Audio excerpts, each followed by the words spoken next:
ascultă-mă că pentru tine cânt. Din prima zi când te-am văzut la tine în ochi am privit. Mă gândeam că poate va fi ceva între noi și asta s-a întâmplat de fapt mie. Doar de tine când știu că nu ești aproape. Aud doar vocea ta și mii de șoapte. Sincer n-așa puțin timp am drăgostit de tine. Așa în viață nu s-a întâmplat cu mine. M-am mirat când am simțit că te iubesc. Fără tine clipa din viață nu pot să trăiesc. Am primit o scrisoare din cer unde scria să am grijă de tine, să nu te pierd cumva în această viață nebună. Nu vreau să fiu diferit, singurul lucru ce vreau acum e să te sărut, să te cuprind. Problemele care le-am avut au trecut, au dispărut. Acum vreau să fiu cu tine și tu trebuie să uit.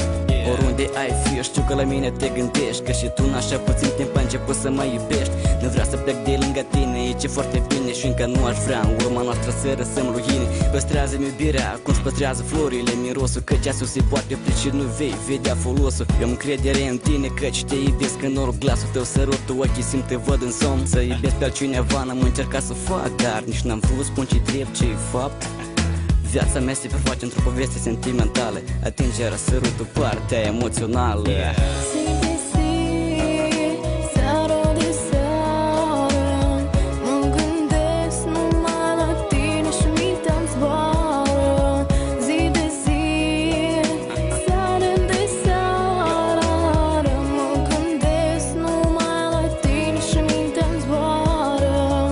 Singura ce-mi poate aduce fericirea. Am număr zilele de când mi-ai adus iubirea. Ciuda două vorbe a spune că te iubesc. Înțelegi că sunt îndrăgostit, nu vreau să greșesc.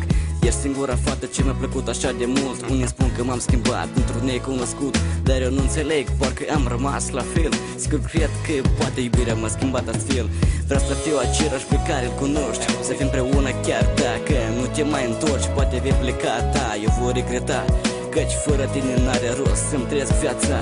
Asta e, așa se poate întâmpla. În orice minut aș vrea să te pierd cumva. N-aș dori așa ceva, o știi și tu. Îți mulțumesc ție și celor pentru ce faceți pentru mine.